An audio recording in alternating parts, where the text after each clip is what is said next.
Last month, I went to the Lifeline bookfest.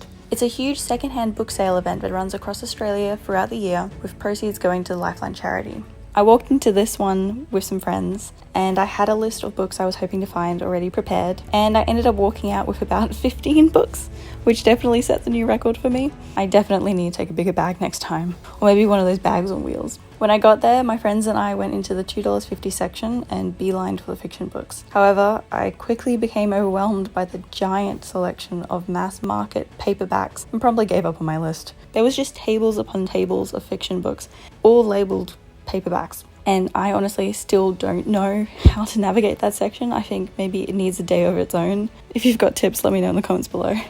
We ended up spending an hour in the $2.50 section, and I managed to collect for myself a nice stash of books from the religion section. As a Christian, I always find really good books and devotionals at this event, and the religion table is so much easier to peruse than the general fiction one. Last year, I bought some books comparing different faith beliefs because I love learning about other belief systems and their origins. I also got some books on church history and this cool textbook, which I haven't really made a sufficient dent in yet. It's about how the Bible was carefully collated by scholars, and when I showed it to all my friends, I realised that it cost somewhere between $80 and $120, and I picked it up for about $12.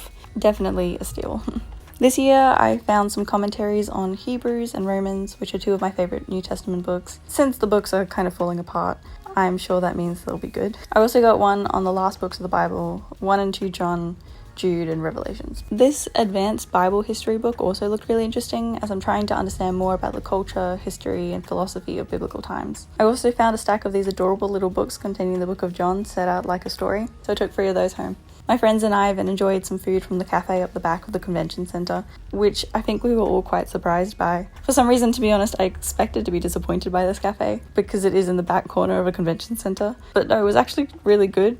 After this first hour, we then ventured into the high quality section. I took a look through the kind of sad feeling young adult section, but did manage to find one of the books on my list, which I realised I didn't put on that pile. Let me grab it. Does My Head Look Big in This is a book by one of my favourite childhood authors, Randa Abdel Fattah. Sorry if I'm pronouncing your name wrong. She also wrote The Friendship Matchmaker and The Friendship Matchmaker Goes Undercover, which I can highly recommend for kids. I think I reread both of those books at least 3 times as a kid. This one is about Amal Abdel Hakim, a 16-year-old Australian Palestinian Muslim still getting to grips with her various identity hyphens.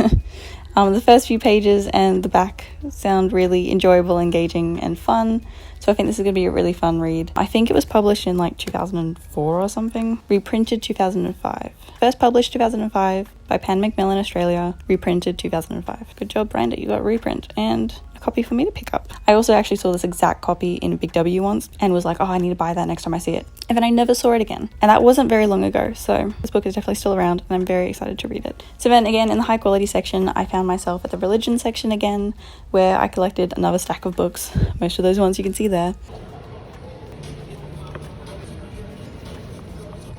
Also, at this point, the mini trolleys being rolled around by some people were becoming very, very appealing.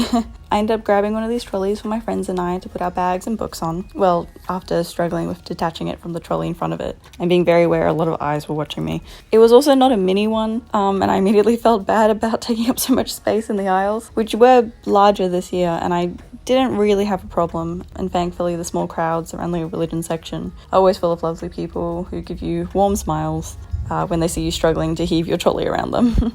Somehow we ended up spending 3 hours in the high quality section. I found a whole bunch of books of interest to me here. I got some devotionals for myself and my mum. One of them is a devotional that has passages of the Bible in biblical order throughout the entire year, so you can get a good overview of the Bible in 1 year. Found some other books as well relating to work and the church, and one about scientists who are Christian, which is really good for me because I am a girly in STEM. I also found a Afrikaans Bible, which is really fun.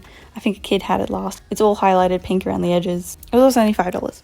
Like, everything of this was $5 except for, I think, Vintage Church, which was $7 because it's in practically perfect condition. Finally, once we were all satisfied with our collections, we headed out of there. I'd brought an adorable tote bag I was given by my brother for Christmas to carry my books in, which he got from Dimmicks, not sponsored, obviously. Although if they would like to, come talk to me. But it quickly became evident that all my books were not going to fit inside this one tote bag, no matter how many ways I tried to stack it. Thankfully, one of my friends let me stash some of my books in her backpack. Thank you, friend. And we were all able to head home. Overall, I had a really fun experience shopping for these books. I'm excited to get into them and hopefully find some new favourites. And I'm definitely starting to plan how I can go to the mid-year one and head more into the fiction section. Let me know in the comments if you read any of these books, or let me know the last book you bought. And thanks for watching this short little book shopping haul thing. Feel free to subscribe, and I will see you next time.